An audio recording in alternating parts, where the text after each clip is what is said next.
terapeuta respiratorio, abogada, investigadora adjunta del Grupo de Investigación en Lesión, Respuesta y Inmunización, Instituto Municipal de Investigación Médica INE, Barcelona, España.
Buenas tardes. Antes de iniciar con nuestra conferencia, el tema es la Ley 1240 de 2008, la trascendencia político-social y académica que pueda tener esta ley en Colombia. Vamos a hacer una explicación dentro de un marco interpretativo simple y sencillo para comprender cuál es la relevancia de esta disposición legal del Estado. Quiero agradecer al comité organizador por la invitación. Seguido de ello, valoro el esfuerzo táctico-logístico que amerita o implica hacer una clase de eventos como este y que definitivamente congrega a la academia en ese trascender social que tiene nuestra profesión. Más allá de lo científico, está el carácter impositivo social que es el profesional en el Estado-Nación. Quiero hacer un saludo muy especial a todos mis colegas, compañeros, quienes fueron en algún momento mis estudiantes. Un saludo muy especial a la doctora Maribel Camelo, que me está acompañando el día de hoy, con quien tuve la oportunidad de compartir academia, a Maricelo Balaguer, también, compañera, a Denise Carranza, y bueno, puedo hacer una lista muy larga de saludos.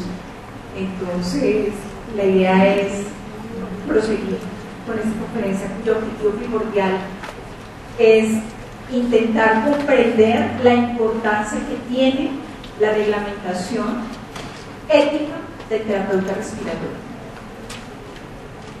Las anteriores conferencias me dieron algunos tintes importantes para retomar acá la responsabilidad y la calidad, un término utilizado por el doctor Giovanni Mendieta en su conferencia acerca de la salud pública y el rol del terapeuta respiratorio. Y en la segunda conferencia de la doctora Maribel Camelo, ella hablaba de la calidad, la sentaba como un elemento inminentemente importante, ¿sí?, que presenta esta ley 1240 del 2008.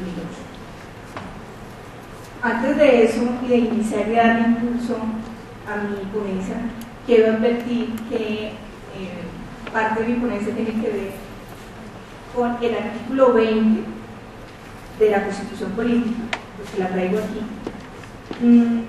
y dice así: se garantiza a toda persona la libertad de expresar y difundir su pensamiento y opiniones.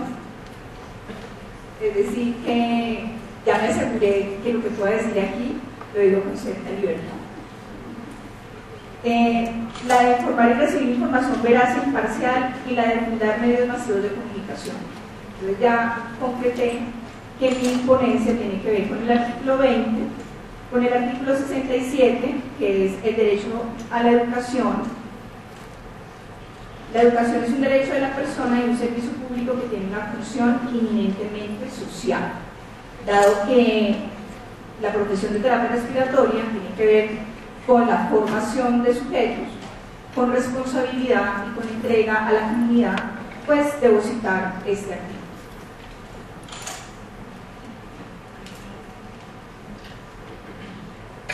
Siempre las filminas del inicio no son muchas gracias, son las del final.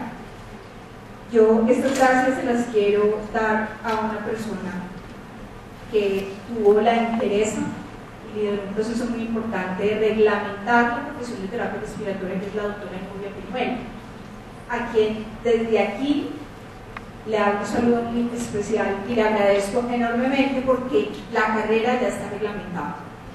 La ley 240 del 2008, en la cual se dispone en materia de deontología para el ejercicio de la profesión, reglar a nivel de Colombia, inclusive regla a los extranjeros que ejercen la actividad respiratoria en Colombia. Entonces quiero agradecer inicialmente a la doctora Nubia por este gran impulso y por liderar este proceso. Le agradezco enormemente por reglamentarnos, por poner en línea la actividad del terapeuta respiratorio desde el punto de vista disciplinario. Bien, los puntos a tocar en mi conferencia son los siguientes. Primero, la evolución de la profesión hasta nuestros días. Puntos tocantes de manera muy resumida para advertir que la profesión ha surgido, y tanto ha surgido que ya tenemos un reconocimiento a nivel jurídico. Vamos a hablar un poco del ordenamiento jurídico y cómo los sujetos en comunidad, en sociedad, ¿sí?, son regidos en sus conductas por reglas, por normas.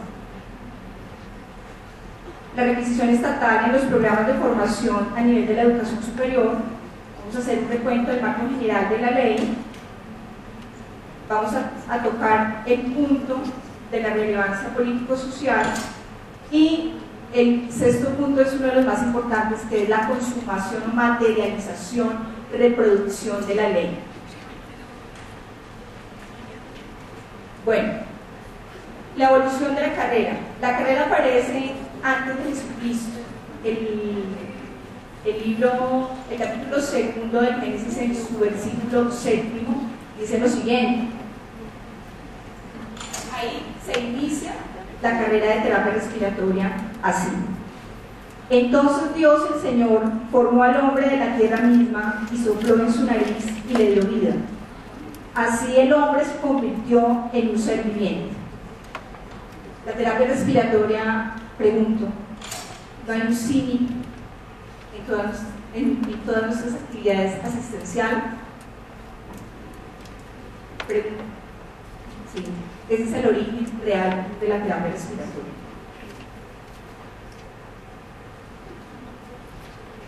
Bien, en Hebreos libro 2 de los Reyes data la historia que un hombre curador le hace la primera forma de reanimación boca a boca al hijo de un tsunamita. En la edad antigua se precisan avances significativos como el fuego, la necesidad de la vida y la protección. Allí significativamente no se encuentra como un suceso histórico la presencia de una actividad del cuadro respiratorio, pero sí el hecho de la fonación, el hecho de que haya en el vapor, en la respiración en algunos objetos, es una de las formas de hacer una similitud con el origen de la terapia respiratoria. En la Edad Media hay una inspiración inminentemente artística en la que se hace el descubrimiento de las zonas anatómicas del cuerpo, la laringe, la faringe, inclusive la tráquea, el árbol respiratorio. Es una fuente de inspiración para la época. Ya en la Edad Moderna tenemos el origen de los sistemas de fuego, inclusive las primeras formas metálicas de vía aérea artificial o los estudios que se hacían en autopsias, bueno, en necropsias, en los que se utilizaban los difuntos para tales estudios científicos. En la Edad Moderna también se cita a O'Dyer, a Nicholas Fell, con la creación de los sistemas aeronáuticos para la aplicación en ventiladores mecánicos. En la contemporaneidad, después de la Segunda Guerra Mundial, la medicina crítica, los cuidados intensivos nacen. al nacer estas dos fuentes científicas de la medicina, se concretan los primeros inicios del cuidado respiratorio.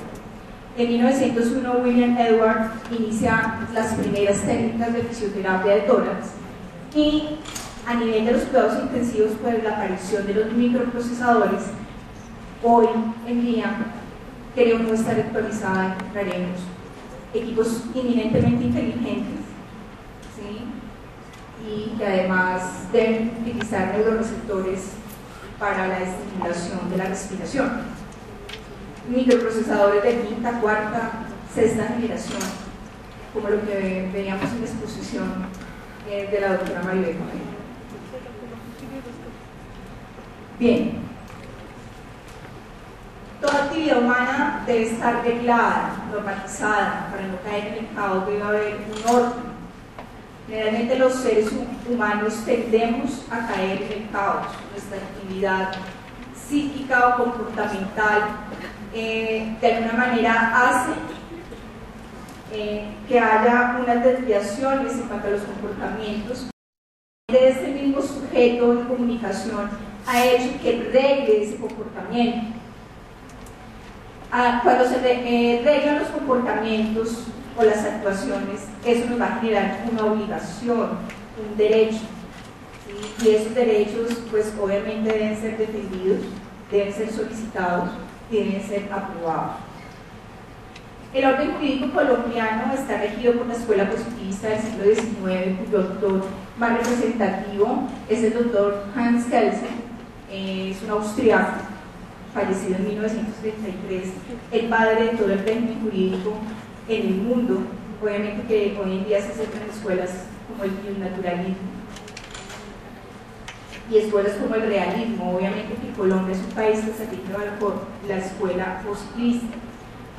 Bajo este orden, digamos que la exigencia jurídica es en su orden. Primero, la Constitución Política de Colombia, la que cité al inicio de mi conferencia, los tratados internacionales, las leyes, los decretos, las resoluciones y los actos administrativos. La ley 1240 del 2008 se encuentra ubicada, posicionada en este tercer eslabón, ¿sí? Allí es donde se mueven las leyes de orden ordinario, ¿sí? Y orgánicas. La ley 1240 del 2008 es eminentemente ordinaria, es decir, que organiza, reglamenta, norma las actuaciones de un profesional. Es decir, que las disposiciones en materia deontológica, la deontología está determinada o está concebida como el estudio ético de las profesiones, y más que ello de las relaciones intersujetos. Es decir, que derivado de ello va a desprenderse una responsabilidad, la responsabilidad que citaba el doctor Giovanni en su conferencia, que me pareció fenomenal, y además entra a jugar esta palabra en esta conferencia muy bien. Es decir, que se hace una triangulación con el tema de la calidad. Entonces, eso es, por ser una ley ordinaria, pues es de obligatorio cumplimiento. Bien, tenemos ya una ley que lo reglamenta, pero las instituciones del gobierno exigen a los programas de formación profesional una requisición, ¿sí? Para que, aunados o cotejados con la ley de Estado, se dé aún mayor reconocimiento a los profesionales. ¿Cuáles son esos requisitos? Primero, un registro de ICFES. Los programas de terapia respiratoria particularmente ya lo poseen. Registro calificado, la mayoría de programas del país, que no son muchos, ¿sí? Tienen su registro calificado. La acreditación, algunos programas ya la han obtenido, otros programas ya se encuentran en ese camino. La reacreditación en unos años después de haber sido acreditados, y los sistemas de calidad estandarizados que hoy en día son exigidos para que se encuentre vigente, ¿sí? En el tiempo los programas de formación profesional. Dentro de esas mismas exigencias está imponer al terapeuta respiratorio una actualización permanente, ¿sí? En calidad de especializado, en calidad de magíster, en calidad de doctorado, postdoctorado, en educación continua y en educación continuada. Muy bien. Entonces, ¿Cuál es el objetivo de la ley 1240? Que de pronto hay unos malos entendidos. Primero, reglamentar la carrera de terapia respiratoria. Ya estamos reglamentados. No es cierto que no estamos reglamentados, lo estamos. Lo que pasa es que falta reproducir la ley, falta materializar, falta oficiar a las instituciones que nosotros somos unos profesionales a carta cabal. ¿Sí? Hay que corregir algunos aspectos de la ley y hay que generar otros proyectos de ley que persiguen unos objetivos distintos. Muy bien. ¿Cuál es el marco general de esta ley? En su título primero, pues data de los principios y valores éticos del terapeuta respiratorio. La ley persigue otro objetivo, aparte de reglamentarnos, es hacer un inicio de procesos disciplinarios o sancionarlos disciplinariamente. Una cosa es el proceso disciplinario del hospital donde estemos trabajando o de la entidad donde estemos trabajando.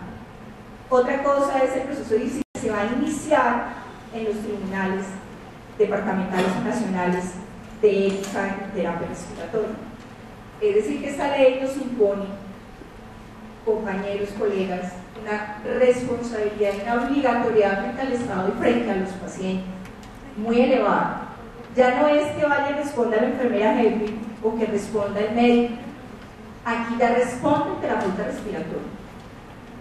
Y una vez se materialicen los tribunales de ética en terapia respiratoria, tendremos que ir a responder por nuestras faltas de odontología. Muy bien. El título 1 contiene el respeto, bueno, los principios éticos. El título 2, el ámbito de la aplicación, las condiciones del ejercicio. El capítulo 3 es uno de los más extensos y ya nos habla con precisión de la responsabilidad de los terapeutas respiratorios. El título 4 data de los tribunales de ética que todavía no están organizados, hay que materializarlos. El título 5, ¿cuál es el proceso disciplinario y cuáles son las diferentes etapas para la sanción o la absolución de un terapeuta respiratorio implicada en una responsabilidad ética? El título 6, la vigencia y la derogatoria de la ley. Entonces, a manera muy resumida, porque sé que el tiempo es muy corto, el título primero habla de los principios y valores. El primero de ellos es que el terapeuta respiratorio ejecuta sus acciones y su práctica clínica siempre en observancia del respeto a la vida, a los derechos humanos, ¿sí? A la dignidad del sujeto. Los principios bioéticos de la veracidad, la igualdad, la autonomía. Miren, la palabra autonomía es quizá la palabra más importante y exegéticamente más relevante en esta ley. La beneficencia, el mal menor, la no maleficencia, la totalidad de causa de doble efecto, son los principios bioéticos que rigen la práctica o el ejercicio de la terapia respiratoria. El cuidado respiratorio es la columna vertebral de nuestro ejercicio profesional, ¿sí? Y está regido ¿por qué? Por principios de investigación, de tecnología y ciencia. Pero no es suficiente ello. Yo puedo ser excelente en cuidado intensivo, pero si no soy persona, no soy nada. Soy un sujeto en comunidad, un ser social, un ser político. Y esa integralidad me hace aún más interesante frente a mi grupo multi e interdisciplinario. El ámbito de aplicación de la ley es en todo el territorio nacional y el extranjero que desee trabajar en nuestro país tendrá que asumir las reglas que existen en el Estado para que puedan trabajar acá. Existen unos requisitos que deben ser exigidos para el ejercicio profesional. Tienen que ser infraestructura y supraestructura. En la infraestructura pues tiene que ver con la infraestructura física, la dotación técnica administrativa, la auditoría, ¿sí? Toda la parte del software que se requiere para digamos, diligenciar los formatos de evolución del paciente, de consulta del paciente, las medidas y normas de bioseguridad para proporcionar la calidad. Eso es muy importante a la hora de actuar. Y a la hora de actuar con esas condiciones me está centrando primero la autonomía profesional, la calidad y la independencia. Insisto, esta ley lo que busca es la generación de otra ley. El consentimiento informado se encuentra dentro del ámbito de aplicación. Aquí habría que hacer, digamos, un correctivo en cuanto a la ley, que ya, digamos, están las estrategias o están los recursos para hacerlo. Todo terapeuta respiratorio debe solicitar un consentimiento informado y debe explicar los efectos de la intervención. Es decir, que el consentimiento informado no es solamente para el servicio de consulta externa o para mi consultorio privado, sino se debe ejecutar en la actividad clínica. En mi concepto no es suficiente el consentimiento general que se le da al paciente en urgencias por todas las actividades, no. Cada profesión debería ejercer su propio consentimiento. Unas son las actividades consentidas por el paciente, por el médico, y otras son por los terapeutas respiratorios. Muy bien. El ámbito de aplicación me exige que toda ejecución de una actividad sobre un paciente me exige un riesgo. Y el riesgo quiere decir particularmente el daño que le pueda generar por mi acción. El conjunto de consecuencias por la ejecución de mis acciones. Entonces, en ese orden de ideas, la palabra responsabilidad la tiene definida el Código Civil, ¿sí?, como la consecuencia de la relación de la obligación y el derecho. ¿Quién está obligado? El que tiene que prestar un servicio. ¿Y quién tiene el derecho? El que exige excelente calidad y garantiza que se haga muy bien. Es decir, que las acciones y las omisiones, ¿sí?, en que yo incurra en mi ejercicio profesional me lleva a una responsabilidad. Es decir, que la doctora Lluvia Penuela, muy querida, lideró el proceso, pero también nos puso a todos en línea. O sea, se imaginen que ya eso responde el hospital porque tiene una póliza de terceros, que es lo que uno dice siempre. Ah, no, eso sí hay errores ahí, que se estuvo y se murió, ahí responde la póliza del hospital y el abogado contratado de la clínica. No, señoras ni señores, ¿sí?, tenemos que ir a responder por nuestras obligaciones frente a un grupo poblacional. La responsabilidad del terapeuta, la ley la tiene más o menos dividida en 6 aspectos.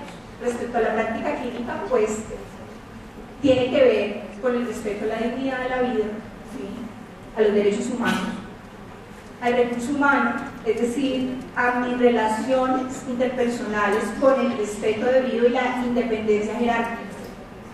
No soy la superamiga de la enfermera, ni el enfermero, ni el doctor, pero sí llevo una línea de respeto y sobre todo la jerarquía. Eso es muy importante.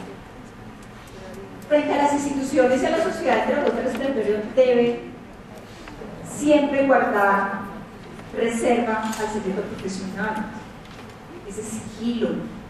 Él no está autorizado para dar pronósticos ni tratamientos abiertamente a la familia, ¿sí?, ni mostrarle documentos como es la historia clínica, que es privado, es legal, que solamente le compete al personal de salud que atiende y al implicado en el problema de salud que es el paciente, o a los autorizados, en este caso si hay un representante legal, o al mismo paciente.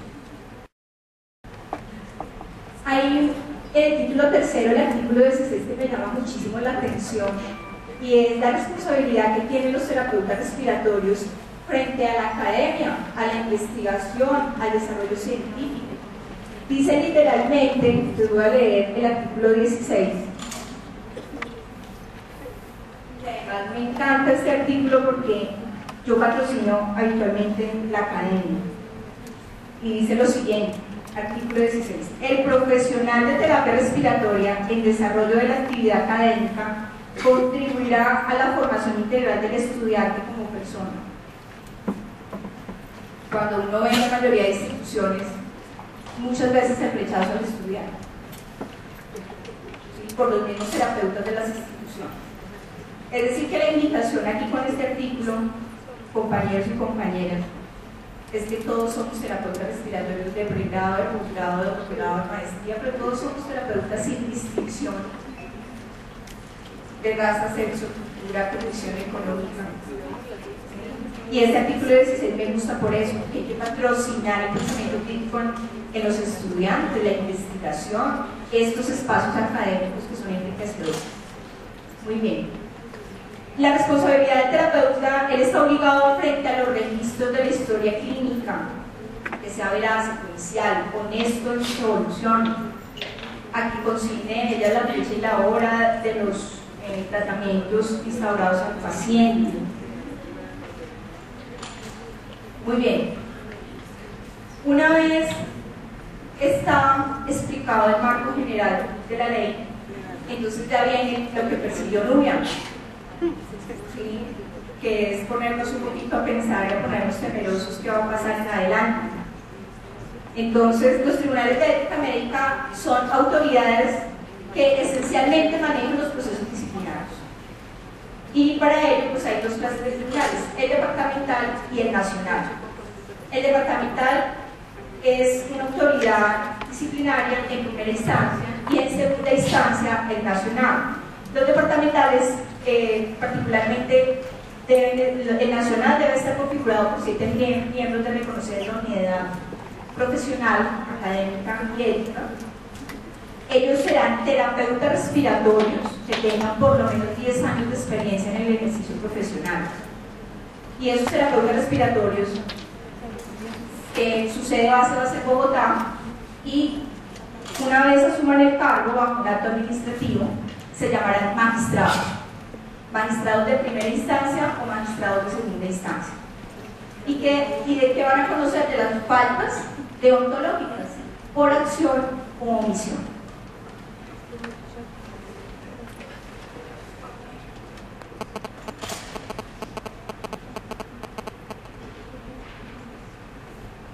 Muy bien. El capítulo 1 del proceso deontológico disciplinario, generalmente cómo se inicia el proceso disciplinario. Uno, por una noticia, que sea por escrito o sea de oficio.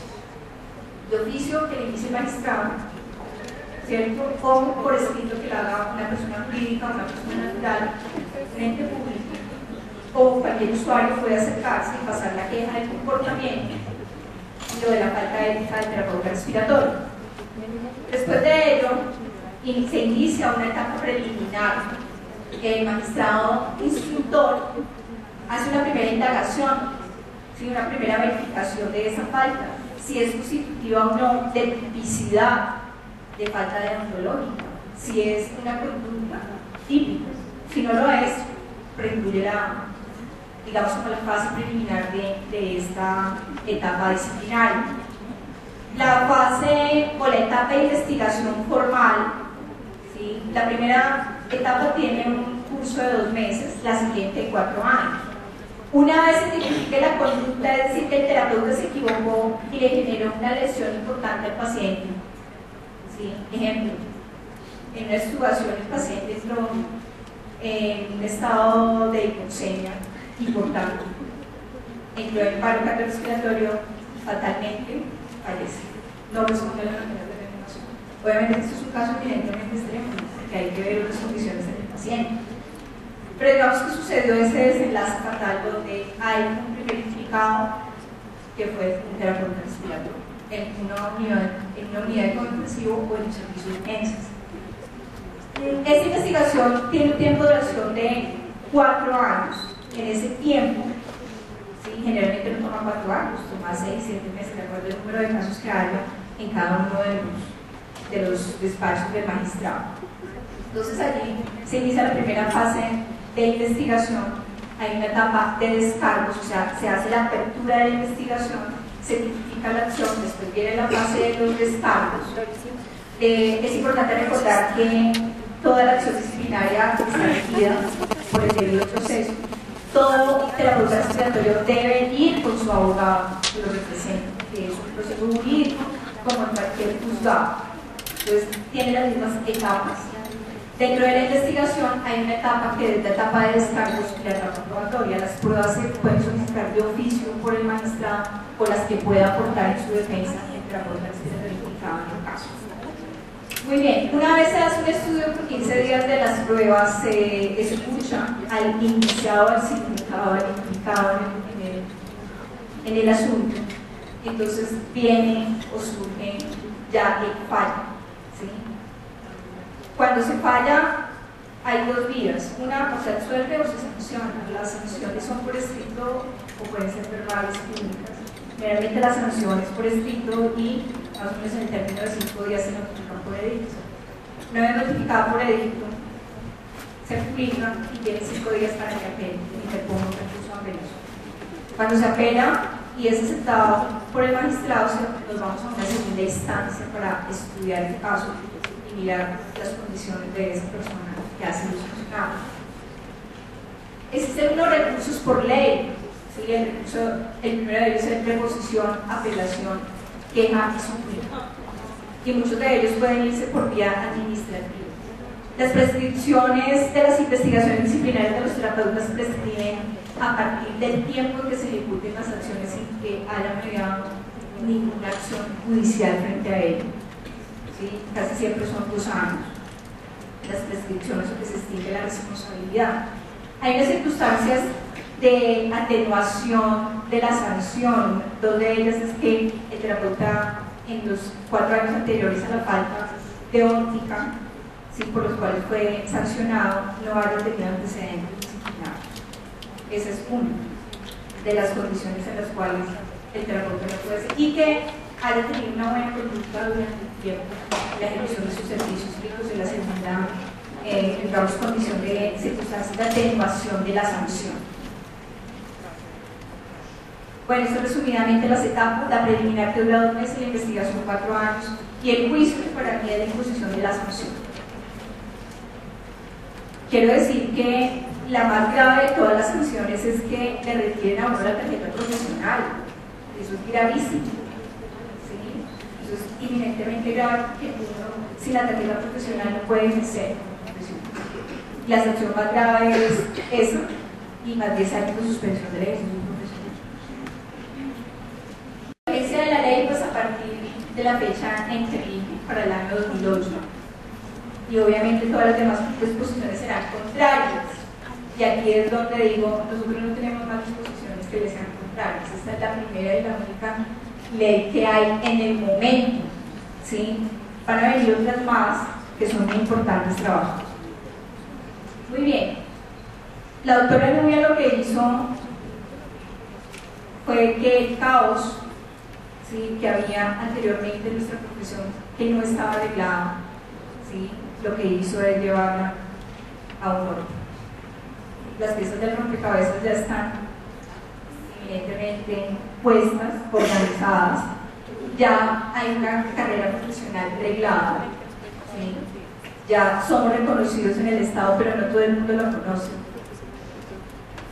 Los fisioterapeutas no interpretan que nosotros ya estamos reglados.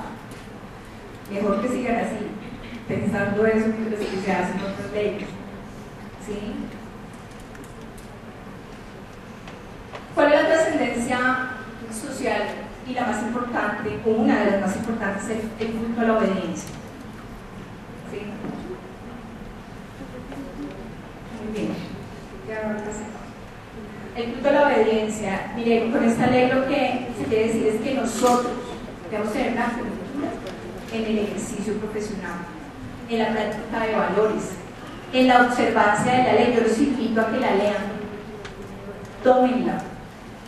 Así como uno lee la Verde y los mensajes del PIN, tomar la ley, ¿sí?, hacer una lectura, hacer una interpretación, que es muy importante. Me legan el principio de legalidad, artículo 6 de la Constitución. Las obligaciones de los terapeutas son muy importantes frente al Estado. La responsabilidad contractual, la responsabilidad civil contractual, que es una obligación de medios y de resultados. Y obviamente podemos ser sujetos sancionadores y ser sancionados también. Muy bien, a nivel de la academia, pues hay una exigencia en los manuales de convivencia, la organización de la malla curricular, el mayor vínculo académico en las organizaciones académicas y una evaluación permanente del proceso de formación. Aquí la invitación es a unirnos, compañeros y compañeras. Esto no es de la Manuela Beltrán, ni de la área andina, ni de la Universidad de Santiago de Cali, esto es de todos. absolutamente todos debemos estar comprometidos, pero la mayor responsabilidad de que se materialice la ley tiene que ver con las facultades de terapia respiratoria. Hay una palabra muy importante que yo quiero resaltar en esta ponencia, de la autonomía. Es quizá dentro de todo el escáner que hice de la ley, la palabra más importante. Y mi propuesta como abogada y como terapeuta respiratorio es que vamos a ejecutar una ley donde se reglamente la autonomía. En esa capacidad de deliberación que debemos tener los profesionales en terapia respiratoria. Ya no somos unos invitados de piedra a las revistas médicas. Ya no seremos más los que nos manden autoritariamente. Hay una figura que es respetable, que es la figura administrativa y financiera, que los médicos, por deber, nos tienen que prescribir en una orden médica. Los medicamentos, espero que la fisioterapia de toras y las demás técnicas sean interconsultadas, más no impuestas. Hace 16 años, terapia respiratoria con drenaje postural, una vibración cada 6 horas. Espero que hoy sea interconsulta al servicio de terapia respiratoria. Espero en 10 años que una terapeuta o un terapeuta respiratorio prescriba un medicamento. Y entonces, ¿cuál es el compromiso como abogada en este momento? Cooperar con Acolfater, cooperar con las agremiaciones en cuidado respiratorio para que logremos esa autonomía. Muy bien, no hay más tiempo. Yo los quiero dejar con una frase de Aristóteles que me parece significativa e importante. Enseñar no es una función vital porque no tiene el fin en sí misma, la función vital es aprender.